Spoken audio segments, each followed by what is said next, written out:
사랑하는 파주중앙 가족 여러분, 안녕하십니까?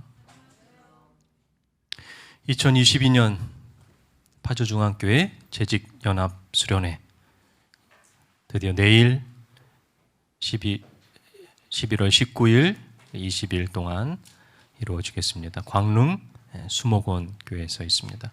하나님 나라의 거룩한 장로와 집사로 부르심을 받은 여러분들을 재직 수련회에 초대합니다.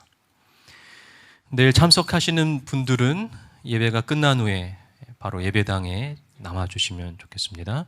차량 배정을 하도록 하겠습니다. 주무시지 않고 우리 안식일 당일날만 가시는 분들은 죄송하지만 자신의 차량으로 움직여 주시기를 부탁드리겠습니다. 우리 당일날만 가시는 분들끼리 같이 타고 오시면 좋을 것 같습니다. 우리 점심을 먹고 바로 출발하도록 하겠습니다. 우리 광릉 수목원 교회의 자연 환경이 천연계가 너무나도 좋습니다. 우리 재직들이, 우리 장로님들, 집사님들이 정말 1년 동안 교회를 위하여 봉사를 많이 하셨습니다. 그리고 우리 교회는 참 또 아픔이 있었고 올해 우리 사랑하는 사람들을 떠나보내는 그러한 또 어려움이 있었고 그런 많은 일들을 우리가 이 광릉 수목원 교회에서 좀 힐링되는 또 서로의 마음을 나누는 그러한 시간들이 됐으면 참 좋겠습니다. 그리고 바로 밑에 광릉 수목원이 있습니다. 그래서 교회 이름이 광릉 수목원 교회예요. 바로 밑에 광릉 수목원이 있기 때문에 우리 하룻밤 주무시는 분들은 또 일요일에 광릉 수목원 너무 좋죠. 그곳에서 또 힐링하는 시간이 되었으면 참 좋겠습니다. 재직 수련회를 앞두고 있기 때문에 구원의 기쁨 설교를 뒤로 미루고 재직에 관한 설교를 나누고 있는데요. 지난 시간까지 정체성에 대해서 설교를 했습니다. 제7일 안식일 예수재림교회의 장로와 집사로서 정체성을 갖는 것이 너무나도 중요합니다. 오늘은 그 정체성 가운데에서 조사 심판에 대한 내용을 다루려고 합니다. 여러분들이 이제 장로와 집사로서 우리 교회에 대한 오해를 가지고 있는 분들에게 우리 교회를 잘 소개할 수 있으셔야 됩니다. 지도자들이시기 때문에 그렇습니다. 그런데 그 많은 사람들 가운데 최근에 조사 심판에 대한 교리가 우리 교회가 이상한 교회라고 하는 그러한 주장을 하시는 분들이 너무나도 많이 있기 때문에 다시 한번 확인하는 시간을 가져야 될 것 같습니다. 제가 이 정체성에 관한 설교의 그림들을 교회 앱에다가, 미라소 앱에다가 올려드릴 테니까 여러분들이 그 사진을 핸드폰에 받으시고 가지고 다니시면서 언제라도 우리 교회 오해를 가지고 있는 분들에게 논쟁을 하거나 싸우는 것은 아니지만 그들에게 그림을 보여주시면서 설명해 주실 수 있어야 됩니다. 그것을 믿고 받아들이는 것은 그분들의 몫이지만 적어도 재직이시라면 우리 교회에 대한 오해를 설명하고 이해를 구할 수 있어야 됩니다. 조사 심판에 대한 오해는 최근에 이상구 박사와 강경구 목사 이 두 분이 저희 교회를 떠나면서 굉장히 큰 이슈가 되었습니다. 여기 기사에서도 보는 바와 같이 이상구 박사가 저희 안식일 교회를 나가면서 주장한 것은 안식일 교회는 구원의 확신을 금지했다라고 표현했습니다. 정말 있을 수 없는 이야기입니다. 본인의 생각입니다. 아주 지극히 개인적인 생각입니다. 조사 심판의 교리는 오류가 있다고 밝혔고 똑같은 주장을 했던 저와 함께 서중환 앞에서 목회했던 강경구 목사 이분도 교회를 떠났습니다. 그런데 이 두 분이 교회를 떠날 때에 주장했던 것들이 우리 교인들에게 거의 영향을 미치지 않았습니다. 거의 아주 소수의 인원이 이분들의 주장을 믿고 나갔고 거의 모든 재림교인들은 이 부분에 대해서 전혀 동요하지 않았습니다. 그러나 우리가 확실히 해야 될 필요가 있기 때문에 말씀을 드립니다. 안식일 교회가 구원의 확신을 금지했다라고 하는 말은 있을 수 없는 이야기. 여러분, 우리 제7일 안식일 예수재림교회는 기독교의 중심 사상을 공통적으로 가지고 있다고 말씀드렸는데, 그 첫 번째가 바로 믿음으로 말미암는 의입니다. 예수님을 믿으면 구원을 얻고 하늘나라에 간다는 믿음. 우리 제7일 안식일 예수재림교회가 가장 중요하게 생각하는 믿음이 바로 믿음으로 말미암는 의입니다. 그런데 개인적인 생각을 가지고 우리 재림교회가 구원의 확신을 금지한다라고 이야기를 한다는 것은 너무나도 안타깝습니다. 기본교리에 뭐라고 되어 있다고 그랬어요?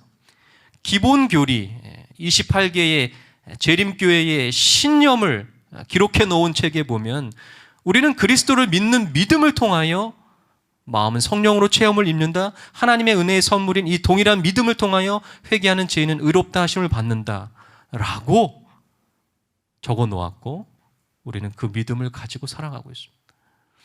그런데 우리가 왜 지난 화요일에 설교한 것처럼 왜 율법주의자라고 하는 오해를 받고, 왜 우리가 이런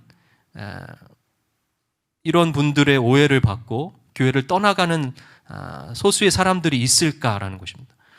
그것은 우리가 정말 구원의 기쁨과 구원의 확신이 없이 살아갈 때가 있기 때문에 그런 거예요.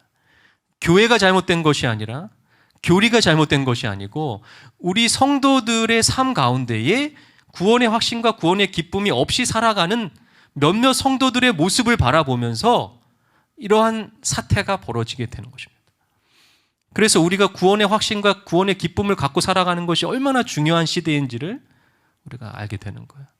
제가 금요일마다 구원의 기쁨에 대한 설교를 지금 하려고 하는 것입니다. 자, 그러면 오늘 조사 심판에 대해서, 오늘 제목이 조사 심판 완전 정복. 적어도 우리 파주중앙교회 교인만큼은 조사 심판에 대한 바른 이해와 그것을 적어도 어느 정도 설명할 수 있을 정도의 재직이 되셔야 돼요. 자, 어렵지 않습니다. 어렵게 생각하기 때문에 조사 심판에 대해서 우리가 계속 오해를 하게 되는 거예요. 자, 이 그림이 매우 중요합니다. 조사 심판이란 무엇인가? 쉽게 이해하시면 돼요. 쉽게 설명해 드릴게요. 창조 전에 세 분 하나님이 있었습니다. 영원 전부터 계셨죠. 그런데 이 세 분 하나님이 인류의 구원을 위하여 역할을 나누셨어요. 아버지 하나님은 심판자이십니다. 아들 예수님은 우리를 위해 대신 죽으시는 대속 제물이 되셨어요. 그리고 성령 하나님은 우리를 돕는 자가 되십니다. 이렇게 역할을 나누셨어요. 그런데 여전히 하나님은 심판자로 계십니다.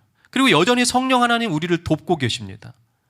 그러면 하늘로 예수님이 십자가에서 죽으시고 이제 부활하시고 승천하실 때 하늘로 올라가신 예수님은 지금 그 역할을 다 마치셨단 말이에요. 십자가에서 우리의 대속제물로 죽으셨단 말이에요.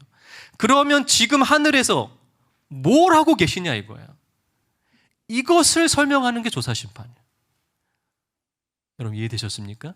예. 그걸 설명해 주는 거예요. 자, 세 분 하나님의 이 역할이 있는데 예수님이 역할을 지금 끝내셨단 말이에요. 십자가에서 다 끝내셨다, 완성했단 말이에요. 그러면 예수님은 지금 하늘에 가셔서 뭘 하고 계시냐 이거예요. 뭘 하고. 거기에 대한 해답이 조사 심판인 거예요. 거기에 대한 해답을 그 어느 교회에서도 하지 못하고 있잖아요.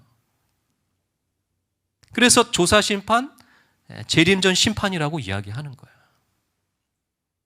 자, 재림전 심판에서 예수님이 어떤 역할을 하시는가? 이 그림에서 보시는 것처럼 예수님은 바로 중보자의 역할을 하십니다. 자, 중보자라고 하는 말이 어렵게 느껴지실 텐데 어렵지 않아요. 중보자라고 하는 것을 지금 시대로 말하면 여러분들은 어떻게 이해하시면 되냐면 변호사라고 생각하시면 돼요. 변호사. 변호하는 역할을 하는 사람을 중보자라 그래요. 자, 그러면 사단이 검사합니다. 사단이 검사예요. 사단이 우리의 죄를 고발합니다. 계속 고발해요. 저 사람은 구원 못 받아. 계속 하나님한테 저래서 구원 못 받아요. 저 죄인이에요. 계속 검사 역할을 해요. 그러면 예수님은 우리의 삶을 쭉 조사하시는 거예요. 기록하시는 거예요. 그러면서 그 기록을 보여주시면서 구원받을 수 있다라고 변호하시는 거예요. 결국 변호사가 대신 죄를 지고 죽었기 때문에 예수님을 그 십자가의 사랑을 믿고 회개했다라고 하는 강력한 증거를 보여주면서 내가 이 사람 대신에 죽었어. 내가 이 사람이 나를 믿고 이렇게 회개했어. 이 사람은 구원받을 수 있어. 이 역할을 지금 하고 계신 거예요. 이러한 모든 과정들이 사실은 하나님을 위해서 하는 게 아니라 우리를 위해서 필요한 거예요. 여러분, 하나님은요, 조사, 심판, 중보, 이게 다 필요가 없어요. 하나님이 재판관이신데, 아버지 하나님이 재판관이신데, 재판관이 이미 다 알아요. 하나님은 전능하시기 때문에 누가 의인인지 누가 죄인인지 다 알아요. 그런데 하나님이 다 아신다고 해서 하나님의 관점에서 구원을 판결해버리면 피조물들은 오해를 해요. 왜 하나님 마음대로 저 사람 구원받아? 왜 하나님 마음대로 무슨 근거가 있어? 무슨 증거가 있어? 이렇게 된다니까요. 사단이 뭐라고 자꾸 이야기해요? 하나님은 자기 마음대로 죄가 있는데도 저 사람을 구원했다라고 계속 고발하는 거야. 그래서 필요한 것이 바로 재림전 심판의 시간이 필요하다는 거야. 처음에 사단이 죄를 짓고 하늘 전쟁에서 패했습니다. 하나님은 사단과 사단의 천사들을 그 즉시 다 소멸시킬 수 있었어요. 그렇게 하면 참 좋았겠죠. 그래서 사단이 지구로 내려오지도 않았을 것이고 우리가 죄인이 될 필요도 없었을 텐데 왜 하나님은 사단과 그의 천사들을 그 즉시 소멸하지 않고 지구로 보냈냐 이거예요. 억울하지 않으세요? 근데 여러분, 그때 하나님께서 사단과 사단의 천사들을 다 소멸시켜버리면 사단의 거짓말을 증명할 수 있는 방법이 없어져요. 그럼 모든 우주의 이 피조물들이 사단이 한 말이 진짜가 아닐까? 하나님 무서운 하나님이야. 하나님 자기 말 안 들으면 다 죽여버려. 이렇게 한다니까요. 그래서 하나님은 사단과 사단의 천사들을 살려두셨어요. 그리고 더 이상 제2의 사단, 제3의 사단이 나오지 않도록 사단이 거짓말했다는 것을 증명해 보이셨는데 그것이 바로 예수 그리스도의 삶을 통해서 우리가 율법을 100% 지킬 수 있는 피조물이 율법을 지킬 수 있다. 그리고 하나님의 사랑을 실천할 수 있다. 그리고 그 하나님의 놀라운 사랑을 십자가에서 창조주가 대신 죽는 모습을 통하여 완전히 끝났어요. 그때 끝나버렸어요. 사단의 거짓말이. 이제 온 우주 거민들은 아무도 의심하는 사람이 없어요. 그런데 왜 그 예수님께서 다 이루신 구원 이후에 우리는 계속 여전히 남아있고 인간들은 계속 역사가 이어지고 있단 말이에요. 그래서 필요한 것이 재림전 심판이라는 거예요. 자, 여기 그림 보세요. 다른 교회에서 주장하는 것처럼 십자가로 모든 구원이 끝났다고 한다면 십자가를 상징하는 이 성소뜰만 있으면 돼요. 그렇잖아요. 번제단 하나만 있으면 끝나는 거예요. 왜냐하면 번제단이 십자가를 상징해요. 번제단에서 죄인이 가가지고 양을 죽이는 것, 이거 십자가 예수님의 희생을 상징한단 말이에요. 그것으로 모든 것이 끝났다라고 한다면 성소도 필요 없고 지성소도 필요가 없어요. 성소뜰만 달랑 있으면 돼요. 근데 왜 하나님은 성소뜰만 만들지 않고 번제단만 만들지 않고 성소를 만드시고 지성소를 만드셨냐 이거예요. 그 이유를 누구도 설명 못해요. 우리 재림교회 말고는. 이걸 설명할 수 있어야 되잖아요. 자, 예수님이 십자가에서 돌아가셨어요. 구원의 완성을 이루셨어요. 그런 다음에 이 성소의 시대가 시작돼요. 성소의 시대라고 하는 것은 뭐냐면 성소의 떡상은 말씀을 상징한다고 말씀드렸죠. 그리고 향단은 기도를 상징하고 촛대는 교회를 상징합니다. 그러니까 교회의 시대라는 얘기예요. 이 성소의 시대는 교회의 시대가 시작된 거예요. 예수님의 십자가의 죽음으로 인하여 교회가 탄생했어요. 그 교회의 시대가 지금 계속 이어지고 있단 말이에요. 얼마나 중요합니까, 이 성소가. 그런데 1844년 다니엘서의 예언에 의하면 1844년부터 이제 지성소의 시대가 시작됐다는 거예요. 자, 지성소의 시대는 뭐냐 이거예요. 우리가 교회 안에서 신앙생활하면서 말씀 그리고 기도를 통하여 우리의 믿음이 성장하고 성화를 경험하게 됩니다. 그런데 시간이 지날수록 그것이 지속되는 것이 아니라 계속 또 우리는 죄를 짓고 쓰러지고 또 반복하고 계속 이렇게 살아가잖아요. 회개하고 또 성장하고, 그리고 교회는 점점 타락하고. 그래서 이 교회의 시대가 이제 1844년부터는 재림 운동이 일어났는데, 1844년에 이 재림 운동은 뭐냐면 교회가 점점 타락하다 보니까 하나님께서 다시 한번 영적인 삶으로 이끄시기 위해서 대각성이 일어나는 운동이 벌어진 거예요. 그때부터 이제 지성소의 시대가 시작이 됐어요. 그래서 이 시대를 바로 재림전 심판의 시대다, 지성소의 시대다. 이 1844년의 재림운동 이후에 이제 재림교회가 생겨난 것이고, 그 재림교회의 교리 가운데 재림전 심판이라고 하는 교리가 있는 것입니다. 자, 그럼 이 재림전 심판을 우리가 어떻게 이해할 것인가? 자, 이번에는 그림이 아니라 표로 제가 설명할 텐데요. 자, 이 표를 한번 잘 보세요. 우리가 이제 예전에 배웠던 것입니다. 우리가 출애굽을 배웠습니다.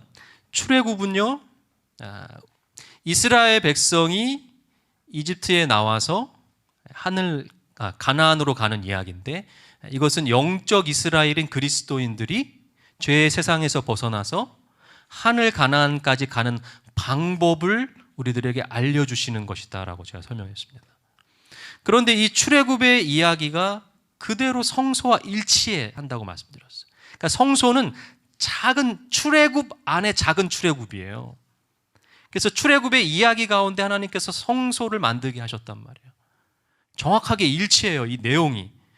그런데 하나님께서 성소로만 말씀하신 게 아니라 놀랍게도 이스라엘 백성들에게 주신 절기도 똑같이 일치해요. 자, 한번 볼까요? 어떻게 일치하는지. 자, 우선은 이스라엘 백성들이 종살이 하는 것은 우리가 죄의 종으로 살아가는 것을 상징합니다. 자, 이제 10재앙 가운데 이 마지막 재앙, 10번째 장자의 죽음에서 이길 수 있는 방법은 양이 죽고 양의 피를 십자가 문양으로 발랐을 때에 죽음의 영이 넘어간다 것이죠. 그것이 성소에서 번제단하고 똑같은 이야기예요. 여기서도 양이 죽었고 여기서도 양이 죽죠.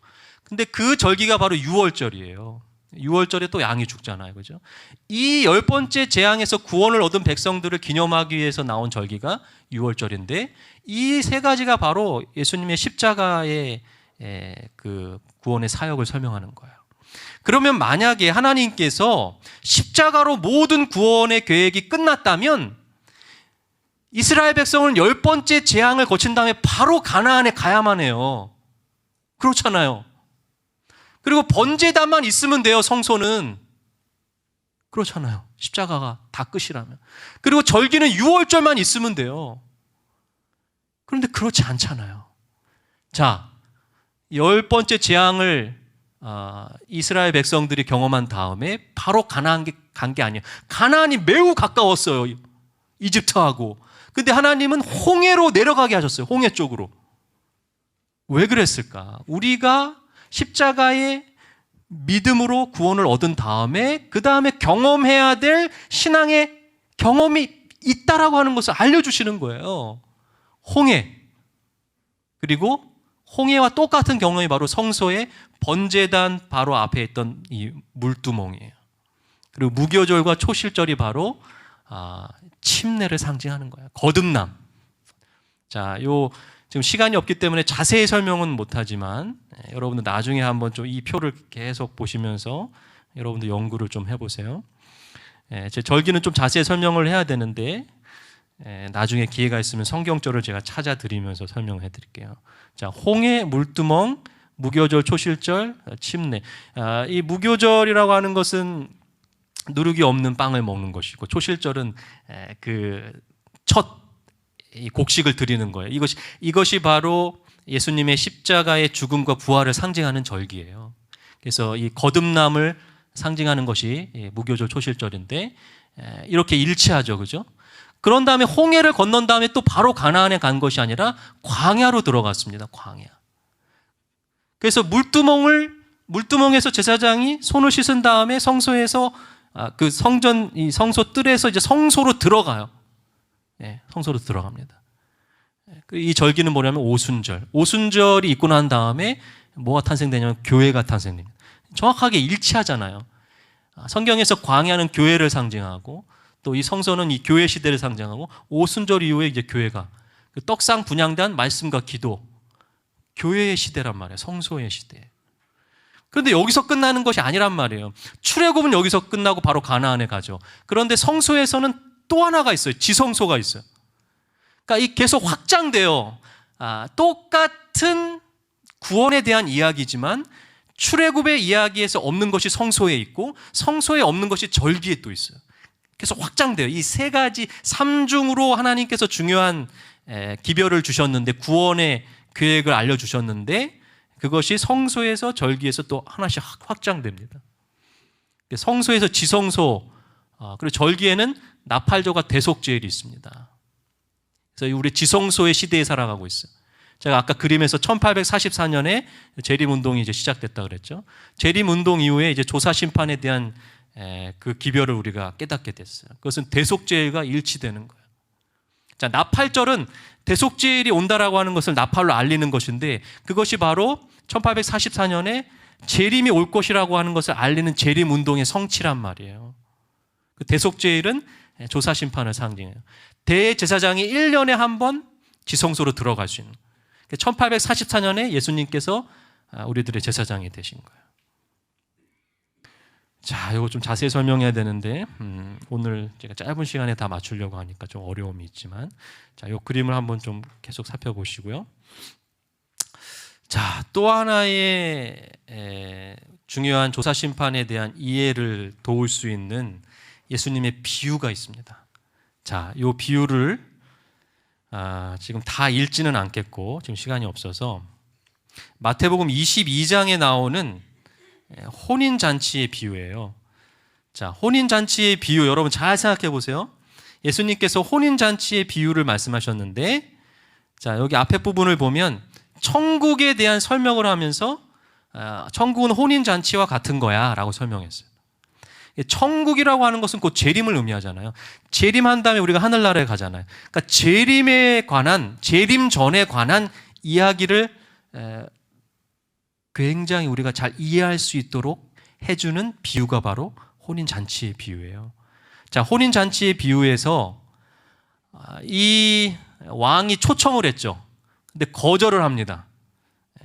이것은 마치 유대인의 초림의 부정을, 초림을 이제 거절한 사건으로 우리가 이해할 수 있고, 그 매우 비슷한 이야기죠, 그죠? 근데 왕이 다시 초청을 했어요. 근데 또 거절했어요. 그리고 소와 살찐 짐승을 죽였어요. 이것은 어떠한 사건으로 이해할 수 있냐면, 결국은 유대인들이 예수님을 거절하고 십자가에서 예수님을 이제 죽였어요. 십자가의 희생을 상징하는 거예요. 그리고 종들을 모욕하고 죽입니다. 이 종들은 왕이 보낸 종들이에요. 왕이 사람들을 데리고 오라고 보냈는데 종들을 또 죽였어요. 예수님의 종들인 제자들이 핍박과 순교를 당하게 됩니다. 너무나도 비슷한 이야기죠. 그리고 결국은 왕은 아무도 오지 않으니까 아무나 초청해라.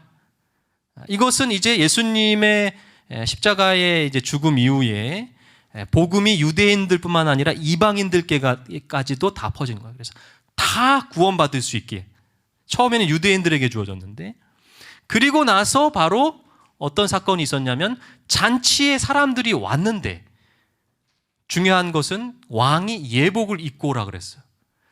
예복을 입고 왔는지 안 입고 왔는지 조사를 해요. 그게 바로 조사 심판이에요. 자, 이 예복은 무엇을 상징하냐면 품성을 상징해요. 품성이 하늘 갈 수 있는 품성이 되는지 안 되는지, 구원받을 수 있는 백성인지 아닌지 조사를 한단 말이에요. 이게 조사 심판이에요. 그런데 여기서 중요한 건 뭔지 아세요? 그 예복을 사람들이 준비해서 입고 온 게 아니에요. 왕이 다 준비해 놓은 거를 그냥 입고 들어오기만 하면 되는 거예요. 근데 그걸 안 입고 들어와서 쫓겨났어요. 단체에서. 마찬가지예요. 이 품성의 옷은요, 내가 내 힘으로 구원을 얻으려고 하는 게 아니라 예수 그리스도의 십자가의 사랑의 옷을 입기만 하면 우린 구원받는 거예요. 그러한 사람을 찾는 심판이 조사 심판이에요. 자, 다니엘서까지 좀 하기가 좀 어렵지만 이 다니엘서의 예언과 정확하게 일치해요.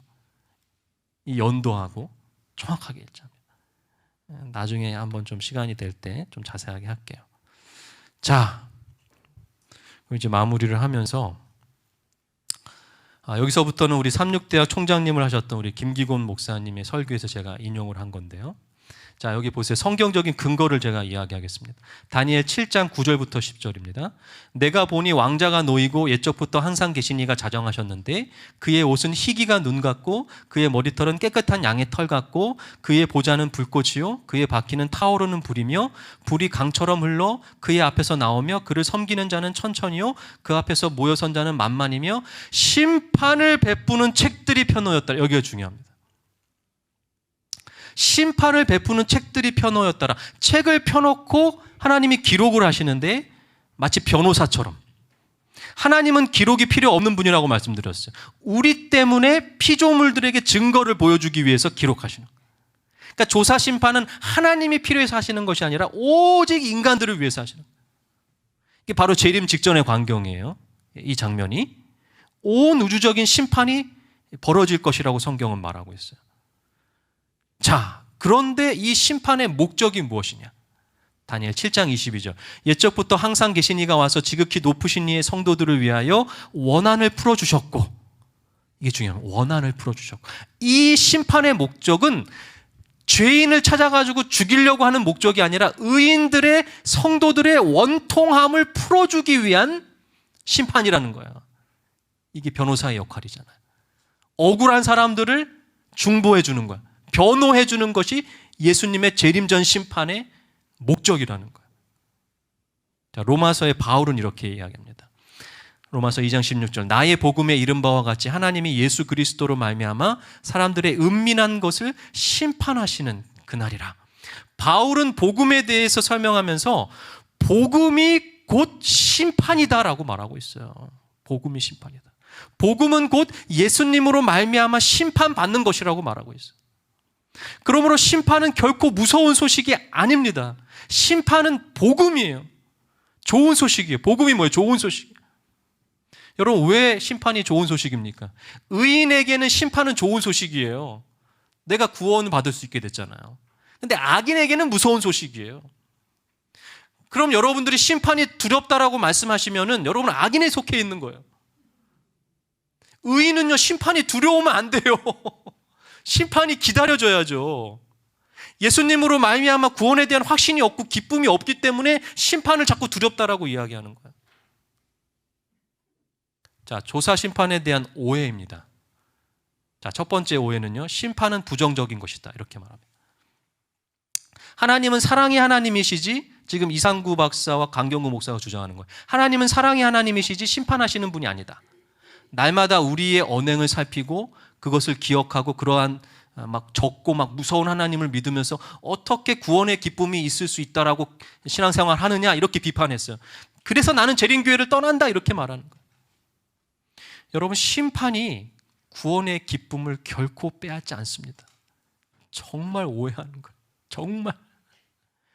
심판은요, 기쁨이에요. 기쁨. 내가 완전하기 때문에, 죄가 없기 때문에 심판이 기쁜 게 아니라 내가 재림 교인이기 때문에 심판이 기쁜 거예요. 왜냐? 재림과 심판은 같은 거예요. 그래서 이 조사 심판을 다른 말로 재림전 심판이라고 말하는 거예요. 구원받은 백성은, 의인은 영원한 행복을 누리게 될 거예요. 이제 재림이 오고 심판이 오면. 그래서 기쁜 거예요. 재림을 기다린다는 것은 심판을 기다린다는 말과 똑같은 거예요. 그래서 재림교회는 심판교인이에요. 심판을 기다리는 거예요. 왜냐하면 심판이 복음이에요. 내가 이제 영원한 행복을 얻게 됐다는 뜻이에요. 근데 자꾸 왜 심판을 부정적이라고 얘기해요? 심판과 조사 심판 다 똑같은 말이에요. 조사라고 하는 말만 그냥 붙여놓은 거예요. 심판이 우리에게 복음인 이유는, 이 심판은 재심이에요. 재심. 여러분, 재심이 뭔지 아시죠? 다시 심판하는 거예요. 자, 왜 이게 재심이냐면, 사형수에게 있어서 재심은 최고의 복음입니다.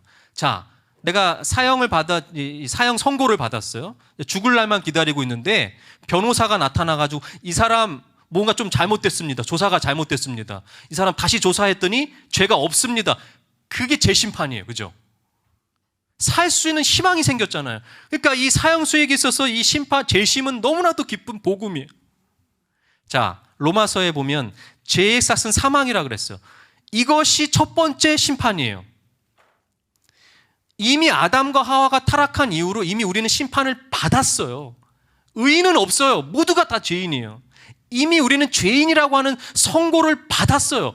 우리는 다 죽을 수밖에 없는 사형수들이에요. 그런데 그 죄인을 구원하시기 위해서 하나님의 아들이 변호사가 됐어요. 죄인이 됐어요. 변호사가 죄인이 됐어요. 우리 대신 죽으셨어요. 그분을 영접하면 하나님의 자녀가 된다고 말씀하셨어요. 신분이 바뀌는 거예요. 사형수에서 하나님의 자녀로 바뀌는 거예요. 여러분, 하나님의 자녀를 누가 죽일 수 있습니까? 죽일 수 없습니다. 우리는 이제 죄인이 아니에요. 하나님의 자녀예요. 요한복음 5장 22절, 아버지께서 아무도 심판하지 아니하시고 심판을 다 아들에게 맡기셨다. 심판이 복음인 이유는 그 심판을 주관하시는 분이 변호사가 바로 예수님이시기 때문에 그래요. 예수님은 절대적으로 우리 편이에요. 우리 편에서 우리를 변호하시고 심판하시고, 그게 복음이에요. 우리가 누구에게 심판을 받는지 알게 되면 구원의 확신이 있고 기쁨이 있을 수밖에 없어요. 예수님이 심판하시면 심판도 복음이에요. 예수님이니까. 심판이 끝나면 영원한 생명과 기쁨과 행복이 있을 거예요. 우리의 모든 죄의 기록이 다 도말되는 거예요. 자, 조사심판에 대한 세 번째 오해는요, 왜 마지막 심판 때 죄가 도말된다고 말하는가? 십자가에서 우리의 죄가 용서받은 건 사실입니다. 그러나 죄는 용서받았지만 죄의 기록은 심판 마지막 재림 때까지 남아 있어야 돼요. 왜냐하면 사단이 계속 검사 노릇을 하잖아요. 계속 죄인이라고 이야기하잖아요. 죄의 기록이 남아 있어야 심판을 할 수 있잖아요. 하나님은 기록이 필요 없지만 이 증인들에게 보여줘야 되잖아요. 사단은 온 우주 앞에서 우리의 죄의 기록을 우리의 죄의 목록을 이야기하면서 공격하는 거예요. 예수님을 받아들였느냐가 심판의 기준이에요. 하나님은 기록이 필요 없어요. 그러나 사단이 온 우주 앞에서 공개적으로 이야기하기 때문에 하나님도 기록을 하실 필요가 있어요. 그래서 보여주시는 거예요. 자, 네 번째, 조사심판이라고 하는 교리가 전도에 방해가 된다. 이러한 주장이 있습니다. 여러분, 우리가 전도할 때 심판을 전도하지 않습니다. 그런 사람은 아무도 없어요. 예수님의 복음을 전합니다. 다른 교회들은 성경에도 없는 영혼불멸, 예정론, 주일 성수를 말하면서도 교회의 중심, 아까 말씀드린 교회의 중심 교리가 똑같기 때문에 그 누구도 이상한 교회라고 말하지 않아요. 전도도 잘 돼요. 우리는 절대 심판을 전도하지 않습니다. 그러나 그 심판은 복음이에요. 심판을 이해하지 못하기 때문에 심판이라고 말을 못하는 거예요. 전도할 때. 구원과 심판은 서로 분리될 수 없는 것입니다. 다섯 번째, 십자가로 모든 구속사업은 완성되었으므로 조사심판은 필요가 없다. 여러분, 그렇지 않습니다. 구속사업은요, 진행형입니다. 완성된 것은 사실입니다. 그러나 여전히 진행되고 있어요. 왜냐하면 우리의 상태를 보세요. 그러면 정확하게 알아요. 우리의 상태가 완전히 구원받았습니까? 받았어요. 그런데 왜 우린 또 죄를 짓습니까? 왜 또 쓰러집니까? 우린 다시 회개합니다. 다시 하나님께서 예수님이 계속 하늘에서 지금도 중보하고 계세요. 지금 이 시간에도. 십자가 이후에도 수많은 사람들이 회심하고 또 죄짓고 또 회개하고 끊임없이 예수님이 중보하셔야 돼요. 변호하셔야 돼요. 지상성소에서 죄를 사함받으려면 죄를 동물에게 전가하고 그 사람은 돌아가요. 구원받은 거예요. 그런데 거기서 끝나지 않는다라고 말씀드렸잖아요. 성소 뜰만 있으면 돼요. 그것이 끝나면. 근데 죄를 동물에게 전가하고 돌아간 다음에 그 사람은 구원을 얻었는데 그 동물의 피를 제사장이 뿌리고 제물에 불사르고 그걸 가지고 또 성소에 들어가요. 왜 그런 일을 하냔 말이에요. 제사장이 예수님을 상징하는 거예요. 예수님께서 그 똑같은 일을 하는 성소에서 지금 계속 하고 계시는 거예요. 예수님이 하늘에서 제사장 역할을 하고 계신 거예요. 여섯 번째, 재림운동이 실패했기 때문에 조사심판도 믿을 수 없다. 여러분, 재림운동은 전 세계적인 부흥을 일으켰고 영적 각성을 일으켰어요. 주님의 오심에 대한 간절한 성도들의 초교파적으로 하나님의 뜻이었어요. 그러나 하나님은 시기를 정하지 말라 그래서 성경에. 그런데 그 당시 지도자들의 인간들의 실수였어요. 그래서 실패한 것처럼 보이는 거야. 그러나 하나님은 그 인간들의 실수까지도 사용하셔서 하나님의 뜻을 이루어 가시고 우리 교회가 탄생이 됐어요. 여러분, 종교개혁이 하나님의 뜻이 아니라고 말한 사람은 아무도 없습니다. 그러나 종교개혁자들이 완벽하지 못했습니다. 그들도 실수했습니다. 그러나 종교개혁을 실패했다거나 하나님의 뜻이 아니라고 말한 사람은 아무도 없어요. 재림운동도 마찬가지예요. 여러분, 실패와 성공을 결정할 수 있는 기준은 성경입니다. 하나님밖에 없어요. 성경적인 것이 성공이에요. 성경적인 것이 하나님의 뜻이에요. 심판은 기쁜 소식입니다. 복음입니다. 죽음을 선고받고 죄인으로서 집행만을 기다리는 참으로 절망적인 우리에게, 억울한 우리에게 이제는 재심판이 있다는 소식이에요. 예수님으로 인하여 완전히 용서받고 구원이 온 우주 앞에 선포될 것이라고 하는 놀라운 기쁨인 것입니다. 재림을 준비하는 것이 곧 심판을 준비하는 거예요. 구원받기 위해서가 아니라 구원받았기 때문에 준비하는 거예요. 심판이 무서워서 재림을 준비하는 것이 아니라 구원해 주신 주님께 감사하기 때문에 재림을 준비하는 거예요. 진정한 재림 성도로서 열심히 신앙생활하면서 재림과 심판을 준비하는 우리 모두가 되기를 간절히 소망합니다. 여러분, 춘향이는요, 변사또의 심판을 눈앞에 두고 옥중 노래를 부르는데 그 노래가 너무나도 슬프고 고통스러워. 왜 그랬을까요? 그 다음 날에 한양에 간 낭군이 암행어사로 다시 돌아와서 심판할 사람이 변사또가 아니라 사랑하는 낭군이라는 것을 알았다면 춘향이가 그렇게 슬프게 노래했을까요?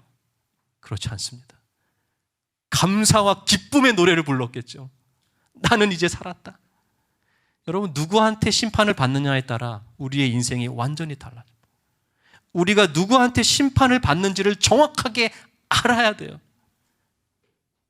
춘향이가 만일 정조를 지키지 못했다면 이몽룡이 춘향이를 용서했을까요?